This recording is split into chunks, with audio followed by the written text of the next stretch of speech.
Hello, this is Mr. Wong. One of the major questions that we really like to ask ourselves ever since we have memory is where do we come from, right? We always ask, like our parents, where do we come from? So from our previous lessons, we know that we are made of cells and all cells come from pre-existing cells. So it's logical to know that we definitely are made of cells and these cells come from other cells.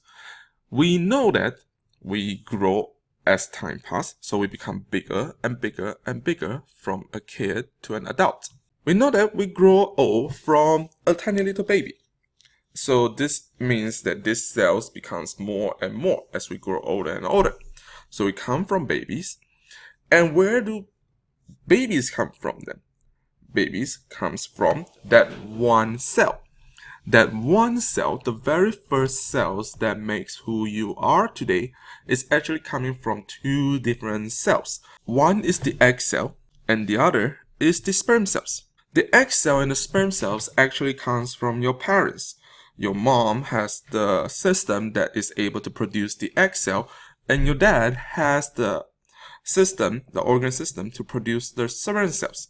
That particular system is what we call the reproductive system, the organ system of organisms to produce the next generations of that particular species. So, reproductive system, since it is an organ system, it means that it is a group of organs or tissues working together in order for that one major function. And the functions of reproductive system is to make babies.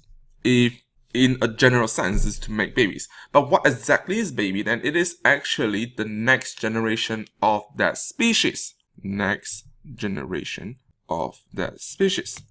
And in our case, the human species. The organs that makes the cells needed in order to make babies is what we call gonad. So gonad is the organs needed to make the sex cells.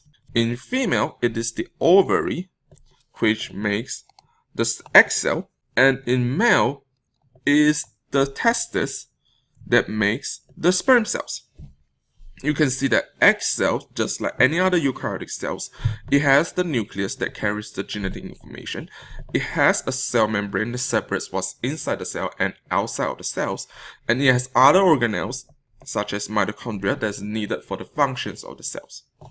And sperm cells has a more unique structure as compared to other cells.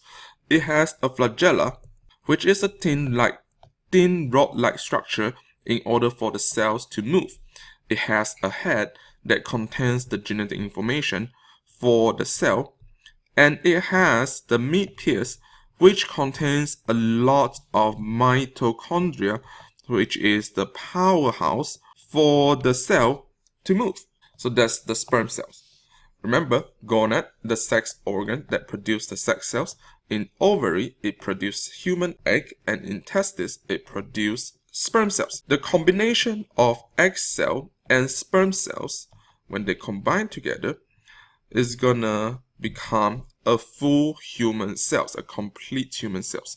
The fusion between human egg cell and the sperm cells is what we call fertilization. At that time, it will become a complete human cells, and these cells will start dividing and become more of itself, and eventually it becomes a baby. So let's dive into the reproductive system. First, let's start with the female organ system.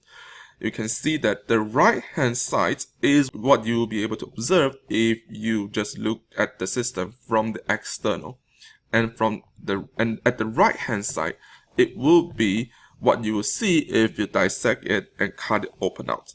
Let's focus on the gonad first. The gonad is the region where the sex cells is being produced. So this is the ovary, and you can observe there are a pair of them. Two gonads, two ovaries. This is the place where the egg cells is made.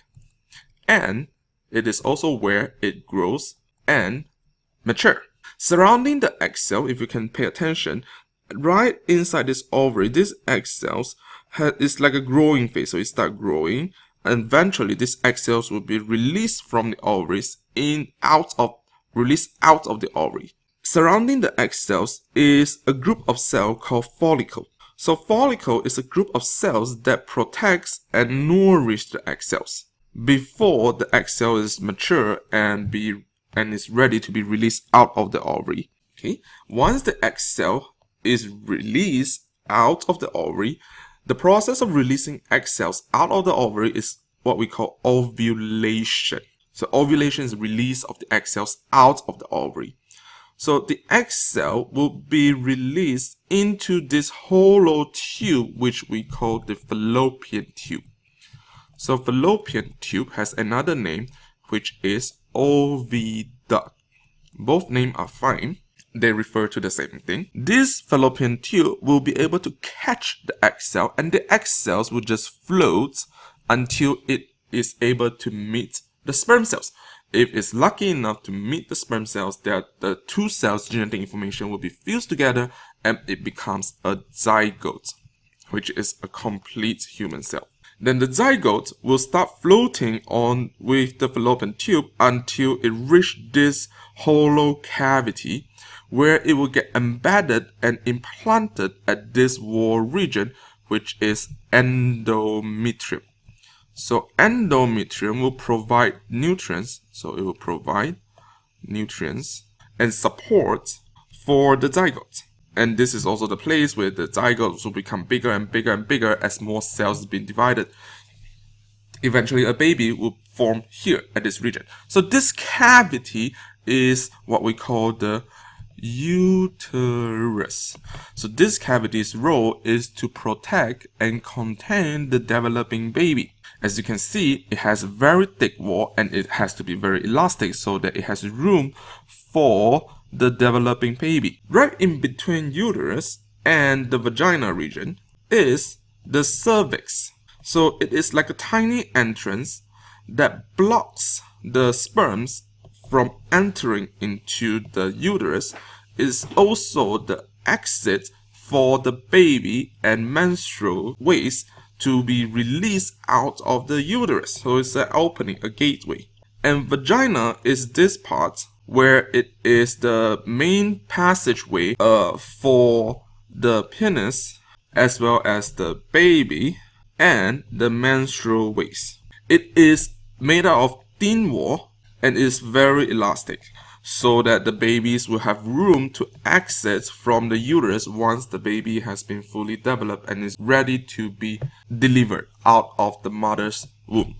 Next, we're going to focus on the male reproductive system. So the gonads of the male reproductive system is testis.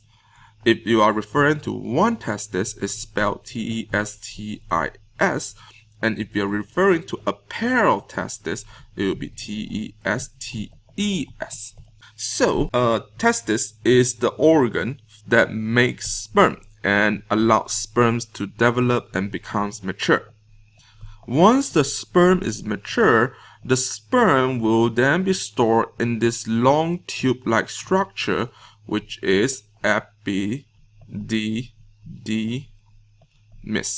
Right, really ugly. D-I-D-Y-M-I-S. So it is a coil structure that stores mature sperm cells. Once the sperm cell is mature and ready to be released, it will then be excreted out of the body through this connecting duct, which is called vas deferens. V-A-S-D-E-F-E-R-E-N-S. So vas deferens is a connecting tube that connects the testis to the penis. So this thing is penis. It is made out of very unique muscle called erectile tissue. It allows blood to flow in when the male is being aroused. So once blood fills in the tissue, the penis would then be erected so that it can penetrate into the vagina and deliver the sperm during sexual intercourse. So you cannot just ejaculate the sperm. So ejaculation is the process which the testis release, the penis release the sperm out of the male body, right? Ejaculation is the release of sperm and fluid, because once the sperm is being released, Because once the sperm is being released out of the body, it needs nutrients and fluid in order for the survival of the sperm cells.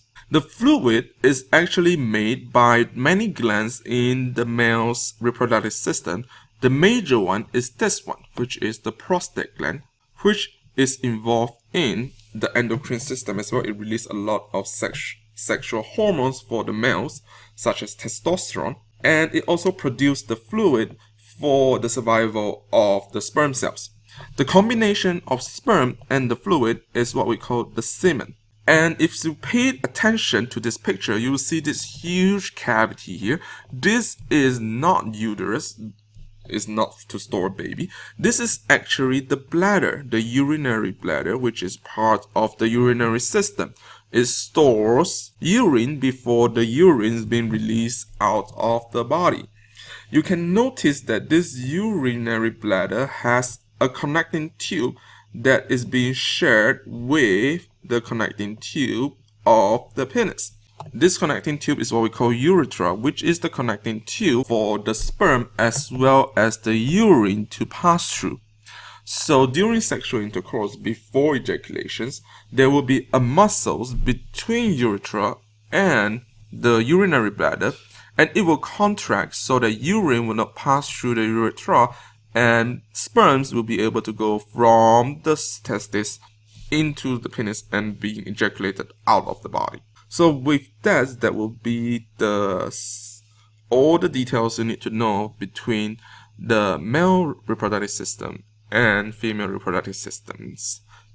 I will see you in class. Bye bye.